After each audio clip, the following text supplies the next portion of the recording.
कहते हैं जब मौत किसी को दावत पर बुलाती है तो वो कोई चिट्ठी नहीं भेजती, वो बस इंसान के अंदर बैठे लालच को जगा देती है।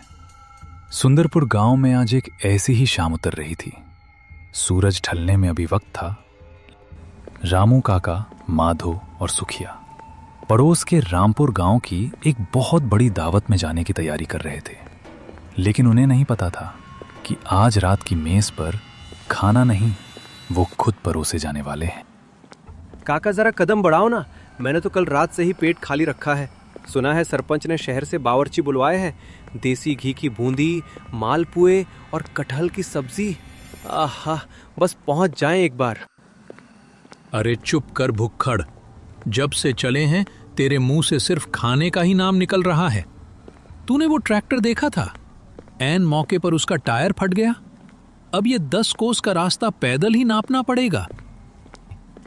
मुझे तो ये दावत पर जाने वाला विचार ही अब ठीक नहीं लग रहा। ऊपर से ये पगडंडी, ये तो सीधा काले वन की तरफ जाती है। तू ज्यादा दिमाग मत लगा माधो, मुख्य सड़क से जाएंगे तो आधी रात हो जाएगी। काले वन से रामपुर का रास्ता सिर्फ आधे घंटे का है। हम 3 जवान मर्द हैं, हमारे पास लाठियां हैं, क्या बिगाड़ लेगा हमारा कोई जंगल। तभी गांव की सीमा पर बरगद के पेड़ के नीचे धूनी रमाए बैठे भैरव बाबा ने अपनी आंखें खोली। उनकी आंखों में पुतलियां नहीं थीं, सिर्फ एक सफेद धुंध थी जो इंसानों को नहीं, उनकी मौत को देखती थी। दावत मौत भी जब आती है तो वो जिंदगियों की दावत ही उड़ाती है। ये बाबा किसे कह रहे हैं माधो भाई? बाबा प्रणाम, हम रामपुर जा रहे हैं। क्या आपने कुछ कहा? जिस रास्ते पर तुम जा रहे हो वहां 100 सालों से एक अकाल भूखा बैठा है। याद रखना मेरे बच्चों, जिसके पांव जमीन पर आवाज ना करे और जिसकी परछाई उसके साथ ना चले, उसके घर का पानी भी मत पीना, वरना तुम्हारी रूह भी उसी हवेली की ईंटों में कैद हो जाएगी। चल माधो, ये अघोरी गांजा पीकर पागलों जैसी बातें कर रहा है। आज तक किसी ने उस जंगल में कोई हवेली नहीं देखी। चलो यहां से। रामू काका सुखिया को लेकर आगे बढ़ जाते हैं। माधो एक पल के लिए रुकता है, बाबा को देखता है। बाबा अपनी आंखें बंद कर लेते हैं और धूनी की आग अचानक नीली हो जाती है। माधो सहम कर आगे बढ़ जाता है।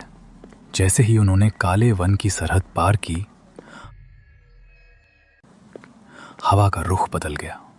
जंगल में सन्नाटा ऐसा था जैसे वहां वक्त रुक गया हो। ना कोई झींगुर की आवाज, ना किसी पत्ते के हिलने की आहट। वहां सिर्फ वो घना कोहरा था जो धीरे धीरे उनके घुटनों तक आ गया था।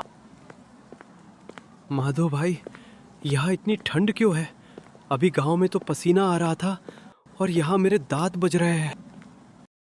मुझे नहीं पता सुखिया, लेकिन मुझे कुछ अजीब लग रहा है। काका, क्या आपको वो कहानी याद है जो मेरे दादाजी सुनाते थे कि 100 साल पहले इस इलाके में भयानक अकाल पड़ा था?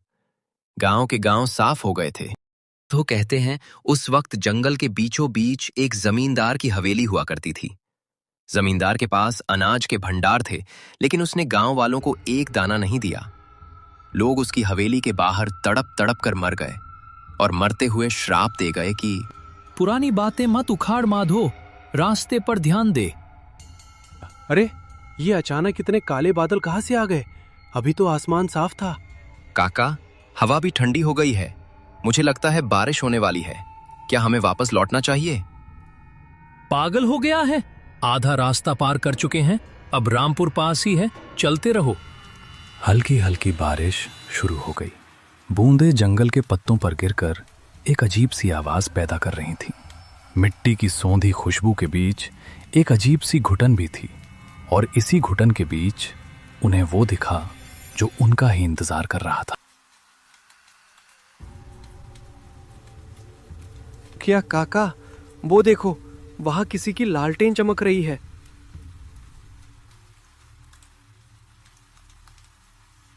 बाबा, आप कौन हैं? इस बारिश में जंगल में अकेले?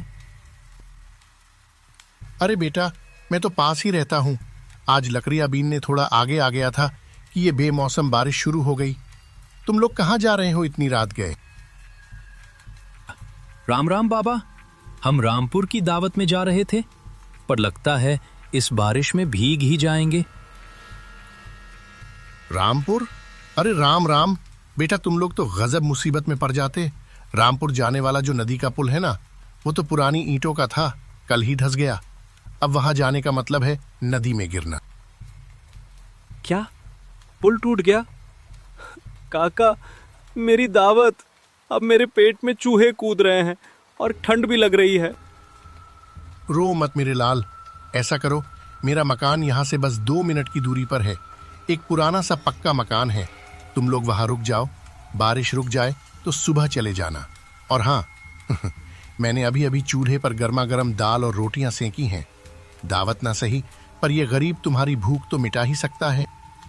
बूढ़े की बातों में एक ऐसी मिठास थी जैसे कोई अपनापन हो। कोई महल का लालच नहीं था, कोई 56 भोग का जिक्र नहीं था, सिर्फ दाल रोटी और एक छत का आसरा। इंसान जब लाचार होता है तो ऐसी सादगी पर बहुत जल्दी भरोसा कर लेता है।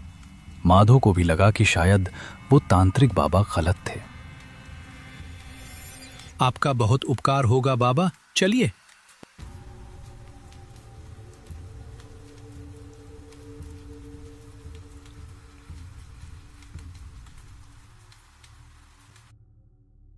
उस अनजान बूढ़े के पीछे पीछे चलते हुए वे आखिरकार उस पुराने खस्ता हाल मकान के दरवाजे तक पहुंच गए, बिना ये जाने कि वे एक घर के अंदर नहीं बल्कि अपनी कब्र में कदम रख रहे हैं। आ जाओ बच्चों, वो कोने में चारपाई है, वहां बैठ जाओ, मैं तुम्हें खाना परोसता हूं। तीनों चारपाई पर बैठते हैं। घर बहुत साधारण है। दीवारों पर मिट्टी का लेप है, एक कोने में मटके रखे हैं। बूढ़ा आदमी पीतल की थालियों में गर्म रोटियां और दाल परोसकर ले आता है। बाबा, रामपुर में तो मालपुए और कचौड़ियां बन रही थी, यहां सिर्फ दाल रोटी। चुप कर बेशरम, बाबा ने इस बारिश में हमें आसरा दिया और तू खाने में मीन मेक निकाल रहा है। बाबा, इसे माफ करना, थोड़ा नादान है। कोई बात नहीं रामू बेटा, भूख में इंसान का मन तो मचलता ही है, खाओ खाओ। बाबा, आप इस जंगल के बीच में इस पुराने मकान में अकेले रहते हैं, डर नहीं लगता? डर तो इंसानों से लगता है बेटा, जंगल के जानवर तो अपने मतलब से जीते हैं। मेरी तो उम्र गुजर गई इस चौखट पर, अब तो इस मकान की ईंटों से बातें करने की आदत हो गई है। दाल बहुत स्वादिष्ट बनी है बाबा, आपके हाथ में जादू है। जादू तो बस वक्त का है रामू। माहौल इतना शांत और सुरक्षित लग रहा था कि सुखिया और रामू काका अपनी सारी थकान भूलकर दाल रोटी खाने में मगन थे। लेकिन माधो की बेचैनी अचानक बढ़ गई। उसे ऐसा लगा जैसे कमरे की हवा ठंडी हो गई है। और फिर उसकी नजर बूढ़े बाबा के पीछे वाली दीवार पर गई। माधो की आंखों के सामने जो था वो किसी डरावने सपने से भी बुरा था। सामने बैठा बूढ़ा बाबा बिल्कुल शांत था। उसके हाथ उसके घुटनों पर रखे थे और वो सुखिया को खाते हुए देखकर मुस्कुरा रहा था।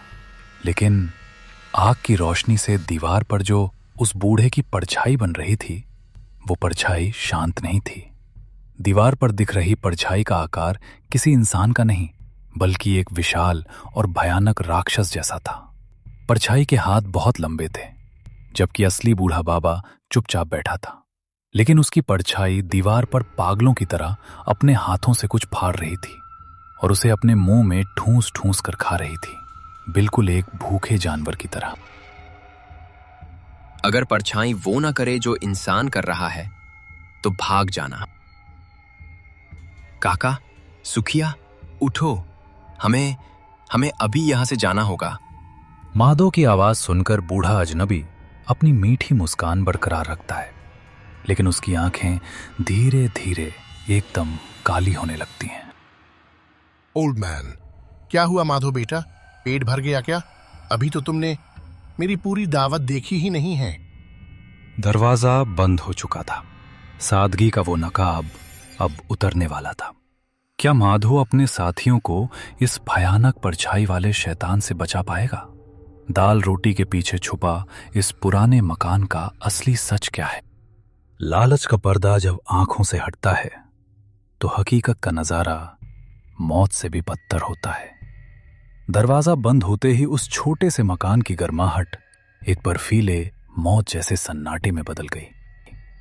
माधो, रामू काका और सुखिया अब उस घुप अंधेरे में थे जहां सांस लेने की आवाज भी किसी धमाके जैसी लग रही थी।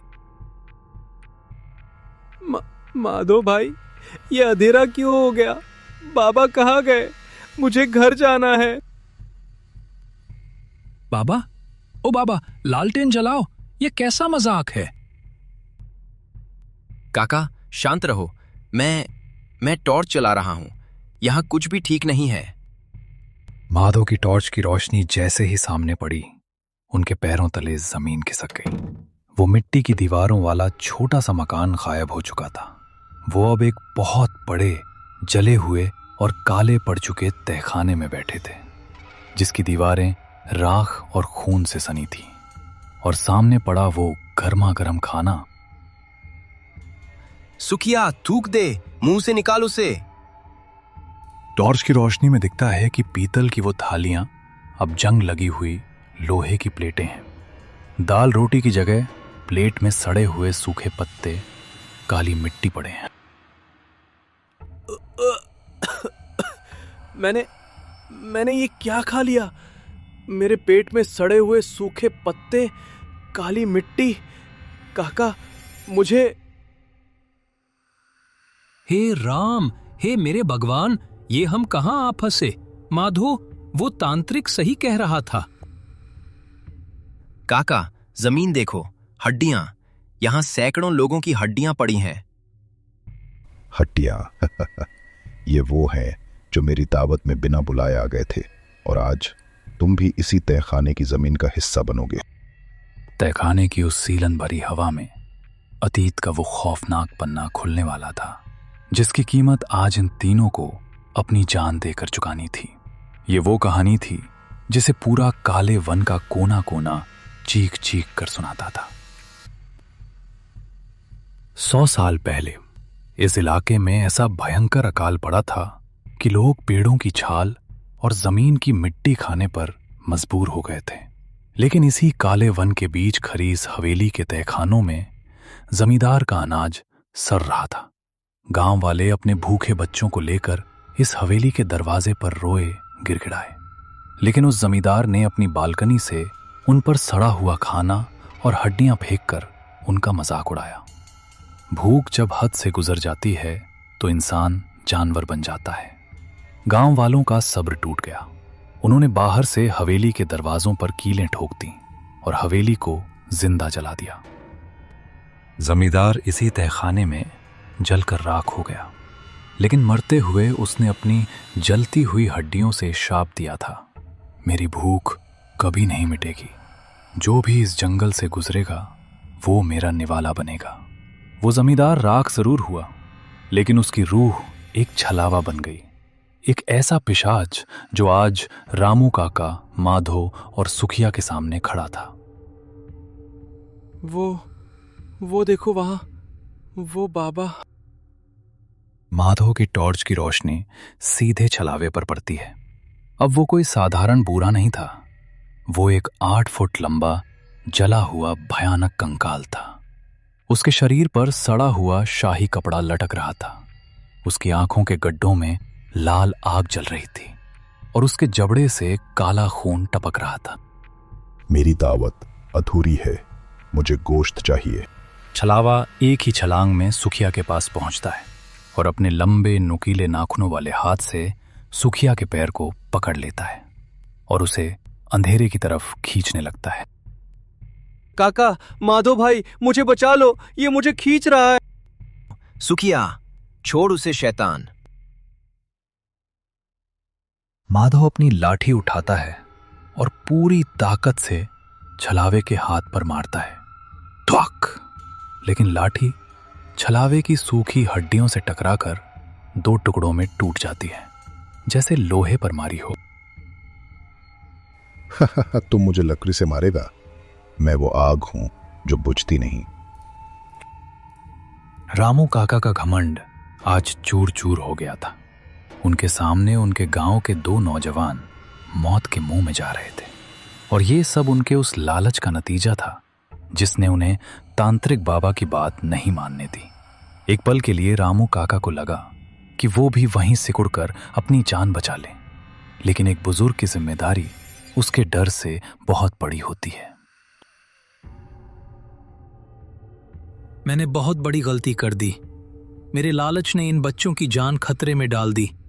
रामू काका की नजर तहखाने के कोने पर जाती है, जहां एक छोटी सी रोशनदान है जिससे जंगल की हवा और चांद की हल्की रोशनी अंदर आ रही है। पास ही में वो चूल्हा है जिसकी आग अभी भी सुलग रही है। माधो, माधो उठ, वो देख सामने रोशनदान, वहां से बाहर निकल, सुखिया को लेकर भाग। काका, नहीं, हम सब साथ चलेंगे। नहीं माधो, ये पिशाच हमें साथ नहीं जाने देगा। मेरी बात मान। उस तांत्रिक की बात न मानकर मैंने मौत को न्योता दिया था। इस गलती की कीमत मुझे ही चुकानी होगी। रामू काका जलती हुई लकड़ी को मशाल की तरह उठाते हैं और पूरी ताकत से चिल्लाते हुए छलावे की तरफ दौड़ पड़ते हैं। छोड़ दे मेरे बच्चों को, तेरी भूख में मिटाऊंगा शैतान, आ मुझे खा। जल रहा है। भाग माधो, सुखिया को उठा और भाग, पीछे मुड़कर मत देखना, मेरी कसम है तुझे, भाग जा। रामू काका ने अपनी जान देकर अपने हिस्से का प्रायश्चित कर लिया था। उनकी दावत वहीं खत्म हो गई। माधो और सुखिया तहखाने से तो बाहर आ गए थे, लेकिन वो भूल गए थे कि वो अभी भी काले वन के बीचों बीच हैं। हवेली से तो वो बच निकले, लेकिन क्या ये जंगल उन्हें सुबह का सूरज देखने देगा? श्राप अभी टूटा नहीं है और छलावा अभी भी भूखा है। काले वन ने आज एक और बलि ले ली थी। रामू काका की चीखें उस तहखाने में हमेशा के लिए दफन हो गई, लेकिन उनकी मौत ने माधो और सुखिया को कुछ पलों की मोहलत दे दी थी। पर क्या वो आज़ादी थी? नहीं, रात अभी बाकी थी और काले वन की सरहदें अब किसी भूल भुलैया की तरह सिकुड़ रही थी। इंसान जब खौफ की आखिरी हद तक पहुंच जाता है तो उसका अपना ही दिमाग उसका सबसे बड़ा दुश्मन बन जाता है। सुखिया, चलते रहे, रुकना मत। अगर हम रुक गए तो काका की कुर्बानी बेकार चली जाएगी। क्यों रे, वो केचुए काका को उसने खा लिया। मुझे भी खा लेगा। मैं दावत में नहीं जाऊंगा, मुझे घर जाना है। ये सन्नाटा, ये हवा क्यों रुक गई? सुखिया, मेरे पीछे खड़ा हो जा। माधो, सुखिया, मुझे छोड़कर क्यों आ गए? मेरे पैर जल रहे हैं, मुझे बचा लो बेटा। काका, माधो भाई, ये तो काका की आवाज है। वो जिंदा है, वो हमें बुला रहे हैं। सुखिया, पागल मत बन सुखिया, काका नहीं बचे। मैंने उन्हें अपनी आंखों से उस शैतान की आग में जलते देखा है। ये जंगल हमारे दिमाग से खेल रहा है। वो छलावा हमें अलग करना चाहता है। हाँ, बहुत समझदार है तू माधो, लेकिन तू इस जंगल से कभी बाहर नहीं जा पाएगा। छलावा अब उनके पीछे नहीं था, वो उनके चारों तरफ था। जंगल का कण कण उस 100 साल पुराने अकाल की भूख से तड़प रहा था। अंधेरे से वो 8 फुट का भयानक कंकाल बाहर निकलता है। उसके मुंह से अभी भी धुआं निकल रहा है। जहां रामू काका ने जलती हुई लकड़ी ठूसी थी, वो जमीन पर नहीं चल रहा, बल्कि हवा में तैरते हुए उनकी तरफ बढ़ रहा है। छलावा, तूने मेरे शिकार को जलाया है माधो। अब मैं तेरी रूह को 100 सालों तक इसी तहखाने में तड़पाऊंगा। छलावा अपने विशाल पंजों को माधो की तरफ बढ़ाता है। माधो सुखिया को गले लगाकर अपनी आंखें बंद कर लेता है। हे भगवान, हमें माफ करना। हे राम, हे राम। अचानक एक जलता हुआ त्रिशूल हवा को चीरता हुआ आता है और सीधे छलावे और माधो के बीच की जमीन में गड़ जाता है। त्रिशूल के गड़ते ही जमीन से नीले रंग की आग का एक गोल घेरा माधो और सुखिया के चारों तरफ बन जाता है। रुक जा पिशाच, जिन पर महाकाल की भस्म का साया हो, काल भी उन्हें नहीं छू सकता। अंधेरे से तांत्रिक भैरव बाबा बाहर आते हैं। उनके हाथ में रुद्राक्ष की माला है और आंखों में एक दिव्य सफेद चमक है। छलावा आग के घेरे को देखकर पीछे हट जाता है और दर्द से गुर्राता है। बाबा, बाबा आप आ गए। मैंने कहा था माधो, इस रास्ते पर मौत का पहरा है। तुम्हारे साथी के लालच ने उसे निगल लिया, लेकिन तुम दोनों उस हवेली का अन्न खाने से बच गए। इसलिए मेरी सिद्ध की हुई भस्म जो तुम्हारे जूतों पर लगी थी, वो तुम्हें अब तक बचाए हुए थी। गोरी, ये मेरा जंगल है, मेरा शिकार मुझे सौंप दे, वरना मैं तुझे भी इस मिट्टी में मिला दूंगा। मेरी भूख 100 सालों से शांत नहीं हुई है। तेरी भूख अन्न की नहीं, तेरे लालच और पाप की है जमींदार। तूने अकाल में हजारों बच्चों को दाने दाने के लिए तड़पाया। तेरा श्राप तभी टूटेगा जब तेरे पाप की जड़ हमेशा के लिए जलकर खाक हो जाएगी। ओम भूर्भुवः स्वः, क्लीं क्लीं फट। बाबा वो राख छलावे पर फेंकते हैं। राख जैसे ही छलावे के कंकाल पर पड़ती है, वो तेजाब की तरह उसे जलाने लगती है। छलावा दर्द से तड़पता है, लेकिन तभी पूरा जंगल कांपने लगता है। लेकिन वो कोई आम भूत नहीं था, वो एक सदी पुराना श्राप था।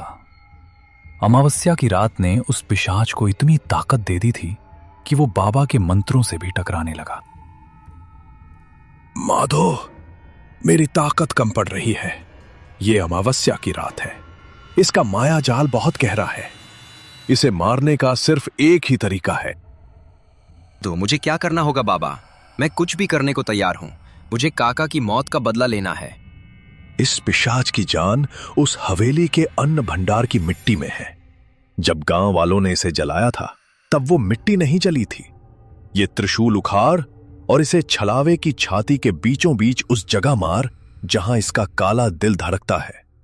मेरी आग इस त्रिशूल में उतर आएगी। एक आम इंसान जब अपने डर को पीछे छोड़ देता है, तो वो किसी भी तांत्रिक या पिशाच से ज्यादा खतरनाक हो जाता है।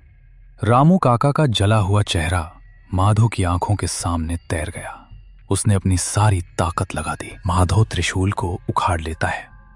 त्रिशूल के उखड़ते ही सुरक्षा का घेरा टूट जाता है। छलावा माधो को मारने के लिए छलांग लगाता है। मरने के लिए तैयार हो जा इंसान। लेकिन माधो पीछे नहीं हटता। वो हवा में उछलकर पूरी ताकत से वो नीली आग वाला त्रिशूल सीधे छलावे के कंकाल की छाती के बीचों बीच काट देता है। और उसी एक वार के साथ 100 साल का वो खौफनाक मायाजाल टूट गया। वो भयानक हवेली, वो कंकाल, वो तहखाना, सब कुछ धुएं की तरह हवा में गायब हो गया, जैसे वो कभी वहां था ही नहीं। माधो और सुखिया जंगल की गीली मिट्टी पर पड़े हैं। सूरज की किरणें पेड़ों के बीच से आ रही हैं। जंगल अब बिल्कुल आम और शांत लग रहा है। सुखिया धीरे से आंखें खोलता है। माधो भाई, सूरज निकल आया। हम जिंदा हैं। हाँ सुखिया, हम बच गए। माधो देखता है कि सामने थोड़ी दूरी पर भैरव बाबा की धूनी की वो राख पड़ी है, पर बाबा वहां नहीं है। और जहां त्रिशूल गड़ा था, वहां रामू काका की लाठी का एक जला हुआ टुकड़ा पड़ा है। उन्होंने कभी मुड़कर काले वन की तरफ नहीं देखा। रामपुर की वो दावत उनके लिए जिंदगी भर का एक भयानक नासूर बन गई। कहते हैं भैरव बाबा के उस त्रिशूल ने जमींदार के श्राप को तो खत्म कर दिया था, लेकिन इंसान का लालच वो किसी बाबा के त्रिशूल से खत्म नहीं होता। आज भी जब कभी बेमौसम बारिश होती है और हवाओं में देसी घी और मालपुओं की खुशबू तैरने लगती है, तो गांव के बुजुर्ग अपने घरों के दरवाजे कसकर बंद कर लेते हैं, क्योंकि कोई नहीं जानता कि उस काले वन की मिट्टी में आज भी कौन सी नई भूख जन्म ले रही है।